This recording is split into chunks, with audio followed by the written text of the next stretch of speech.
আমরা চার ভাই, বুঝলেন। আমার বড় ভাই খাঁটি আওয়ামী লীগ। হ্যাঁ, আমার বড় ভাই প্রাইমারি মাস্টার, সারা 1 নম্বর আওয়ামী লীগ। আর আমার ছোট দুই ভাই 2 কলেজের প্রফেসর, এরা হলো বিএমপি। আর আমি মালটা কি সেটা ওয়াজ শুনে বুঝা পারতেছি না কেন।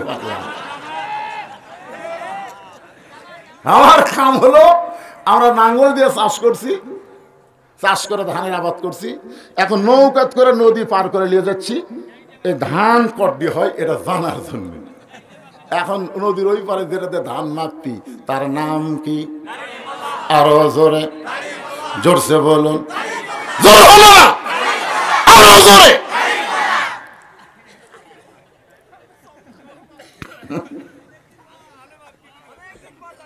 দেখি বাসার ভাই কি করছে, যা হবি ডাইরেক্ট মার, অ্যাঙ্গেলের দিন শেষ, এখন ডাইরেক্টের বাংলাদেশ। আরো অ্যাঙ্গেল, একটু মনোযোগ দিয়ে দিবেন। আমার বড় ভাইকে বললাম, ভাই তওবা করেন, কারণ তওবা আল্লাহ পছন্দ করে। রাসূল বলেছেন, আত-তাইবু হাবিবুল্লাহ, যারা তওবা করে তারা আল্লাহর দোস্ত হয়ে যায়। সুবহানাল্লাহ বলেন। এখন আমি আপনাদেরকে বলি, যারা এই যে আফসোস লীগ আছেন, হতাশা লীগ আছেন, গুজব লীগ আছেন, তার যদি বুঝবার পারেন আমাদের নেত্রী আমাদেরকে বিপদে ফেলে তো একা একা পড়ে গেছে, 300 জন এমপি পড়ে গেছে, একটাও বড় নেতা বাংলাদেশে নাই। আমরা সাধারণ আওয়ামী লীগের সাপোর্টার, আমরা আর আওয়ামী লীগ করব না, আমরা তওবা করে ভালো হইয়া যাব, কারণ তওবা করার সুযোগ আছে না নাই? ওমর ফারুক বলে, রাখাল চাওয়ার ব্যাপারে যখন আমি ভুল করেছি আমি তওবা করি। রাখাল বলে, আপনি মূর্খ মানুষ, আপনি কেমনে তওবা করবেন? আমি তওবা করাই, আমার সঙ্গে তওবা পড়েন। এবার হযরত ওমর রাখালের কাছে তওবা পড়তেছে। যারা মাগরিব এশার নামাজ না পড়ে ওয়াজ শুনতেছেন, ফজরের আগে যদি আপনারা মারা যান, দুনিয়ার কোনো ওয়াজ আপনাদের জান্নাত নিয়ে যাওয়ার পারবে না। জান্নাতে যাবার চাইলে নামাজ নিয়ে কবরে যাওয়া লাগবে। ধরে কোন ঠিক কি না? এখন যারা মাগরিব এশার নামাজ না পড়ে ওয়াজ শুনতেছেন, আপনারা সবাই তওবা করেন, ফজর থেকে বাকি জীবনে একটা ওয়াক্ত নামাজ বাদ দিব না। আল্লাহ বলে, বান্দারে ফজর থেকে নামাজ বাদ দিবি না, এই নিয়ত করার সঙ্গে সঙ্গে তুই যত নামাজ না পড়ার পাপ হয়ে গেছে আমি রহমান রহিম সব মাফ করে দিলাম। তাহলে তওবা করার দরকার আছে না নাই? সবাই আমার সঙ্গে পড়েন, আস্তাগফিরুল্লাহ রব্বি মিন কুল্লি জামবি ওয়া তুবু ইলাইহি। এবারে তোমরা পড়তেছেন না? পড়তেছেন? এই মাইক আলা, এ কি মাগরিব নামাজ পড়ছেন? এশার নামাজ? মাইক খালি ভ্যার ভ্যার করলে ব্যবসা বন্ধ করে তোমার দেরি করে। কিসের কাম? কদিন আগে একটা গান হয়েছে, নামাজের আগে কোনো কাজ নাই, সবাইকে বলো কি আছে নামাজ। গানটা আর হচ্ছে না এখন। কিসের গান? একটা গজল। গজল কাজকে বলো নামাজ আছে, শুনেন আপনারা গায়ে গায়ে এটা পাচ্ছে। তো যতই কাজ হোক, নামাজের আগে কোনো কাজ আছে? তাহলে আমরা ফজর থেকে নিয়ত করে তওবা করব। সবাই পড়েন, আস্তাগফিরুল্লাহ, পড়েন, আস্তাগফিরুল্লাহ রব্বি মিন কুল্লি জামবি ওয়া তুবু ইলাইহি। এই যে আপনারা তওবা করলেন, ফজরের আগে যদি আপনারা মারা যান, ফজরের আগে যদি মারা যান, তারপরেও আল্লাহ আপনাদেরকে জান্নাত দিয়ে দিবে। আল্লাহ বলে, বান্দা তোদের জন্য দয়ার রাস্তা, হেদায়েতের রাস্তা আমি খুলে রেখেছি। মায়ের চাইতে বাবার চাইতে বেশি দরদ নিয়া আমি আল্লাহ দাঁড়ায় আছি হেদায়েতের রাস্তায়। আসবি, আমি দয়া করে তোদের গলায় হেদায়েতের মালা পরাইয়া দিব। ওমর ফারুক তওবা করার পরে বলে, রাখাল ভাই আল্লাহর রাস্তে উঠে রাখবি আর দুধ দাও আল্লাহর রাস্তে। রাখাল মুস্কি মুস্কি হাসে। ওমর ফারুক বলে, রাখাল আবার হাসো কেন? বলে, হাসার কারণ হলো তুমি তওবা করার পরে আবার মুনাফিকি করলেন। যেই কইছে মুনাফিক, আপনারা বলেন তো লোকটাকে চেনেন? আপনার উমর চেনেন? যে রাস্তাতে গেলে শয়তান কয়দিন যায় না? আর সেই উমরকে বলতেছে তওবা করার পরে তুমি আবার মুনাফিকি করলে। উমর কয় রাখাল, এই মুখ সামলা কথা কস। কাফের থাকবে জাহান্নামের উপর আর মুনাফিক থাকবে জাহান্নামের নিচে। সাহাবীরা বললেন, হুজুর এই মুনাফিকরা জাহান্নামের নিচে থাকবে, এরা কি খাবে? রাসূল বললেন, কাফেররা যে পেশাব পায়খানা করবে নিচে থেকে মুনাফিকেরা খাবে। সাহাবীরা কয়, হুজুর এই বদমাইশ মুনাফিক কোন দল থেকে বাড়াবে? আল্লাহ রাসূল বললেন, আমার বড় কষ্ট হয় বলতে, শরম লাগে, কেমনে বলি। এই মুনাফিকের আবাদ হবে মুসলমানের ভিতরে। ইহুদের মধ্যে কোনো মুনাফিক নাই, খ্রিস্টানের মধ্যে কোনো মুনাফিক নাই, মুনাফিকের আবাদ হবে মুসলমানের ভিতরে। যেরকম কার ভিতর? কি? আচ্ছা ঠিক আছে, গাভী মানে কি? আপনার বউ। আচ্ছা আপনার বউ, আপনি ঈশান নামাজ মসজিদে পড়তেছেন আলহামদুলিল্লাহ, কিন্তু আপনার বউ যে ভারতের চ্যানেল দেখতেছে, কে করলো? ঠিক রা বিয়ে করছো না? চিন্তা করে দেখেন যে আপনার বউ ভারতের স্টার জলসা দেখতেছে, আর ভারতের চ্যানেল দেখার কারণে আপনার ঘরের ভিতরে হরি হরি হরি হরি হিন্দুকে পূজার বাদ্য বাজতেছে। তোর কোন কথা ঠিক কিনা? তো তাহলে আপনি যে রাখাল হলেন, আপনার গাভী কি করবেন? আর কথা নাই। আপনার গাভী মানে আপনার বউ সাইজের মধ্যে থাকা লাগবে না? আপনার বলেন তো, আদম আলাইহিস সালামকে আল্লাহ যে জান্নাত থেকে বের করে দিল, এটা কি আদমের অপরাধে না হাওয়ার? আদম আলাইহিস সালাম কিন্তু বলেছিল, আল্লাহ আমি গন্ধম গাছের কাছে যাইনি, গন্ধম ফল খাইনি, গন্ধম যে হাওয়া আমাকে খিলেছে জানবারও পারিনি। যখন জানবার পাচ্ছি হাত আর হাতত রাখিনি, মুখের মধ্যে ঢুকে দিয়ে রক্ত বমি করছি। আমার দোষ কোথায়? হ্যাঁ না না, ঠিকই আছে, মুরব্বীর কথাও ঠিক, কিন্তু দোষটা তার আদমের না, জানে খাসে, জানে খাসে, জানে হাওয়া খাসে। কেউ খায় না মানে হাওয়া খায়নি, তো তাহলে জানে কেউ খায়, জানে মেয়েরা খায়। তো এখন আল্লাহ যখন আদমকে বার করে দিচ্ছে, আদমকে আল্লাহ আমার তো দোষ নাই, আল্লাহ বলতেছে হাওয়া তোর কে হয়? কয় বউ হয়। তো তোর বউ গন্ধম গাছের কাছে গেল, তখন তুমি কোথায় ছিলে? হাওয়া আদমকে আমি খেয়াল করিনি। তো গন্ধম ফল পাড়া খেলো, তখন তুমি কোথায় ছিলে? আমি খেয়াল করিনি। গন্ধম যে শরবত করে তোমাকে খিলালো, তখন তুমি কোথায় ছিলে? আমি খেয়াল করিনি। তো বিয়ে করবো তুমি আর খেয়াল করবো আমি? তাহলে আপনার গাভী আপনার বউকে আপনার খেয়াল করার দরকার আছে না নাই? আপনার 22 বছর একটা আইডিয়া আছে।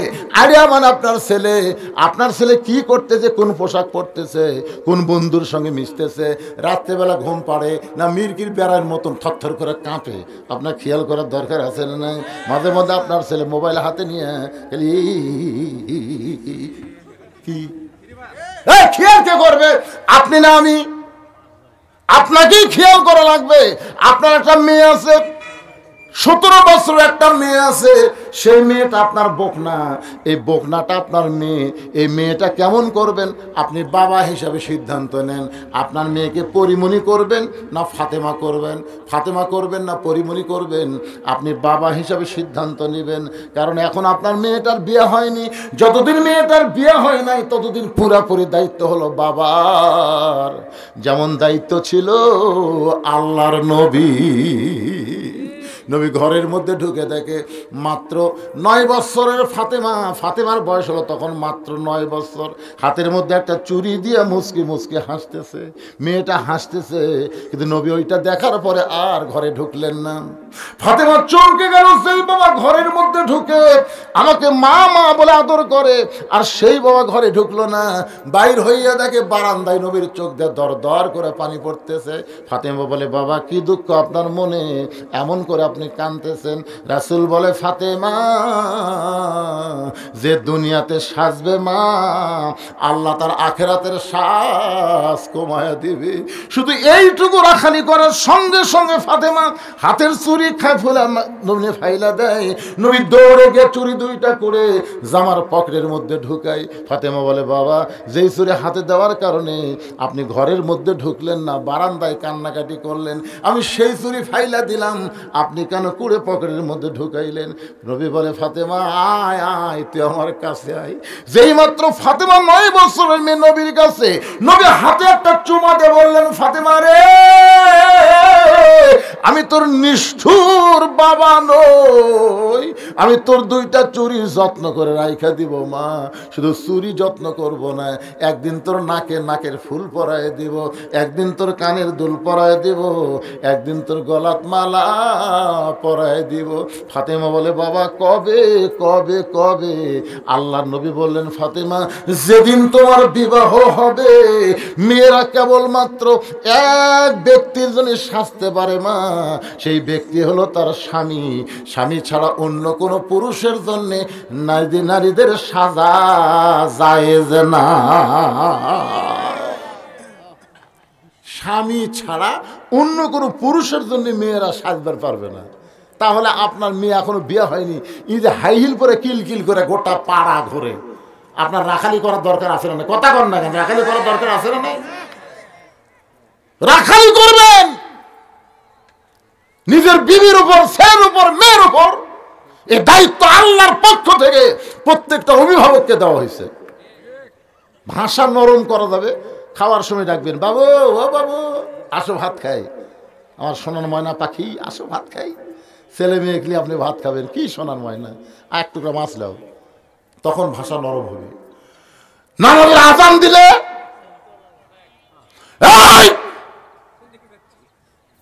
কটা বাজে, কটা বাজে রে, গোসল করছ? 1টার সময় জোহরের নামাজ, 10 মিনিট আগে যাবো, তখন গরম। নামাজ যে শেষ হচ্ছে, আব্বু চলো দুপুরের খাওয়া খাই। সব সময় তাই গরম, মাঝে মধ্যে গরম, মাঝে মধ্যে। এটার নাম হলো রাখালি। দেখবেন যারা গরু বকরি চড়ায় সবসময় কি মারে, মাঝে মধ্যে আবার এই বকরের তরিকা লোক দেয়, চুলকে দেয়। গরু করতেছে, করতে করতে পায়ের উপর পাও তুলে, তোর পাও কুটি পাশা ধরে বাড়ি, মানে দয়াও করে মারে। তো বক আপনি দয়া করবেন, দয়া করবেন না? রাত্রেবেলা 2 জনে এক কম্বলে থাকবেন, কি দয়া? এক কম্বলে আমরা 2 জন ঘুম পারবার চাই। বউ রাগ করে করছে, হুজুর আপনি ওয়াজ ভালোই করতেছেন, করতে করতে এটা আবার কি করলেন? যে বিড়ি খাওয়া খায়, এই ঘরের মধ্যে ঢুকলে মনে হয় ভোগরা পাড়া ঢুকছে, এক কম্বলে ঘুম পাড়া যাবি। এই জন্য রাসূল বলেছেন, স্বামী স্ত্রী ঘুমের আগে মেসওয়াক করা সুন্নত। ঘুমের আগে মেসওয়াক করে ঘুমাবার যাবা, আবার ঘুমোর থেকে উঠে মেসওয়াক করবা। সুবহানাল্লাহ কন্যা কেন? এই শীতের রাত্রে কুল বালুস না রাইখা স্বামী স্ত্রী মহব্বত করবেন। আল্লাহ কোরআনে বলেছেন, হুন্না লিবাসুল লাকুম ওয়া আনতুম লিবাসুল লাহুন্না।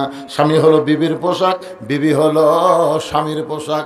আমার মা বোনদের জন্য বলতেছি, মা অকরনা ফি বুয়ুতিকুন্না ওয়ালা তাবাররুজনা তাবাররুজাল জাহিলিয়াতিল উলা। রে মেয়েরা, তোমরা পর্দার মধ্যে থাকো, পর্দার বাহির হয়ো না।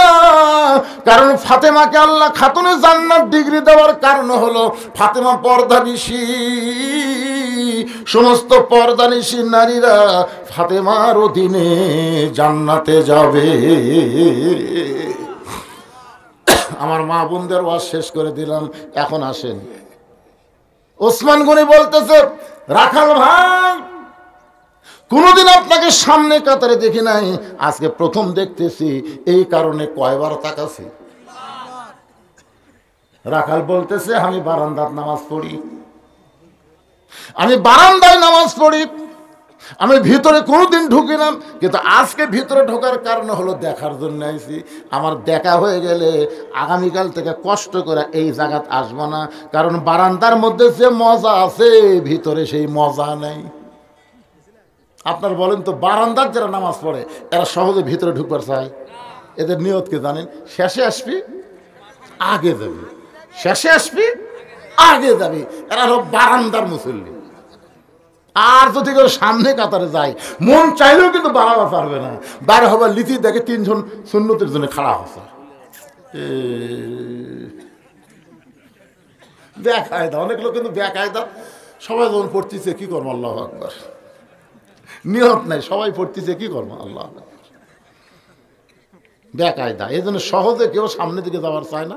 আমাকে কাল ঠেলে দেয়, হুজুর আপনি আলেম মানুষ থাকতে জানতো জান হুজুর, আল্লাহ আমি বুঝি নাকি রে, হ্যাঁ তুই আলেমক ঠেলতেছ, তার মানে রাসূল বলেছেন সামনে কাতারে যে সওয়াব, এই যে যদি আমি প্রকাশ করে দিতাম, সামনে কাতারে দাঁড়ানোর জন্য মুসল্লিরা পেলাপেলি করতো, ঠেলাঠেলি করতো, এত বেশি সওয়াব।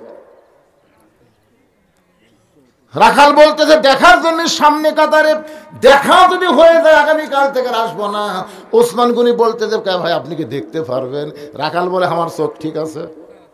ওসমান গনি কান ধরে বলে ভাইজান আজকে কয়েক বছর হলে সামনে নামাজ পড়তেছি, এখন পর্যন্ত আমার দেখা হয়নি। কয়েক বছর হলে সামনে কাতারে নামাজ পড়ি, এখন পর্যন্ত আমার দেখা হয় নাই।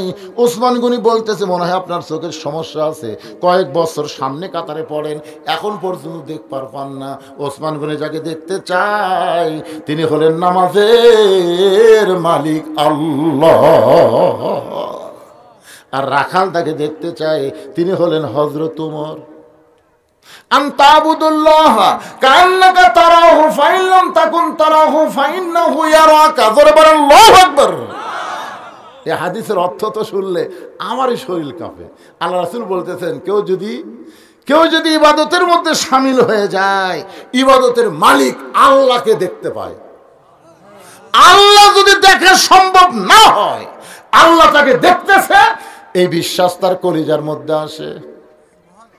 ওসমান গনি কয়েক বছর হলে সামনে কাতার নামাজ পড়ে, মনটা খালি চাই আল্লাহর কুদরত পায়ে একটা সেজদা। ধরে করো সুবহানাল্লাহ। রাখাল বলতে ভাইজান কান্দেন না, রাখালকে চিনে তাই, কান্দেন না ভাই কান্দেন না, আপনি আমার হাত ধরেন, আমি নিজেও দেখব এবং আপনাকেও দেখায় দিব। সঙ্গে সঙ্গে ওসমান গনি রাখালের হাতটা ধরে যেই মাত্র মহব্বত করে, এমন সময় আল্লাহর কোরআন সামনে এসে বলতেছে ইয়া আইয়ুহাল্লাযীনা আমানুত্তাকুল্লাহা ওয়া কুনু মা'আস সাদিকিন। রে ইমানদার বান্দারা, আল্লাহর ভয় যদি সব সময়, আজকের ওয়াজটা কি হচ্ছে, আত্তাকুল্লাহ হাক্কা তুকাতিহি, আল্লাহর ভয় যদি সব সময় কলিজার মধ্যে রাখতে চাও, তাহলে সত্যবাদীদের তোমরা সাথী হও, সত্যবাদীদের দল করো, সত্যবাদীদেরকে তোমরা সমর্থন করো। জোরে কোন কথা ঠিক কিনা? সাথী মানে কি? মা'আস সাদিকিন। আপনারা সত্যবাদী বলতে কাক বুঝছেন?